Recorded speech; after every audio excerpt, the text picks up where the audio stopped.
Не за горами дни, когда жители жилого массива будут зажигать огонь без надобности и после не выносить пепел. Их обращение с просьбой на наш телеканал несколько месяцев назад не осталось без внимания. Местные власти приняли меры и притянули природный газ в указанный населенный пункт. Строительство, начавшееся в апреле, идет стабильным темпом.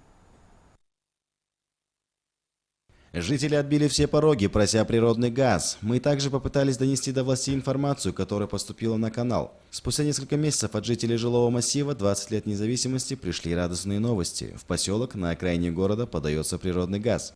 Очень благодарна телеканалу «Оңтүстік». Наш город называется мегаполис, но некоторые условия не соответствуют. Вы же видели частный трубопровод. Сделано как попало. А сейчас новый трубопровод меня радует. Все как положено, согласно букве закона. Обещали закончить монтаж до декабря, но зимой газ не подключат. Подключением будет заниматься другая компания. Интересно, что будет дальше, но мы не унываем и надеемся на лучшее.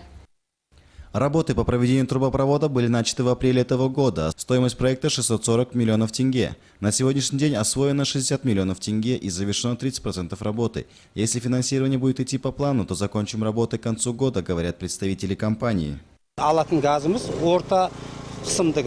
Сейчас, чтобы перевести газ со среднего давления на низкое, нужно установить 6 ГРПШ. Мы сейчас почти на половине работы. Из 34 улиц мы сейчас проводим работы на 15-й улице.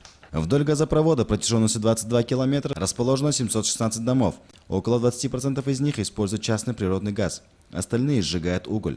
В этом году параллельно с жилым массивом 20 лет независимости ведутся работы по прокладке трубопровода на 6 объектах города. Это микрорайоны Кайнар-Булак 1-2, Энтымак 2, Тассай, Каратөбе и Кайтпас 1. Нургиз Абдижалилов, Диана Аблязиз. Новости.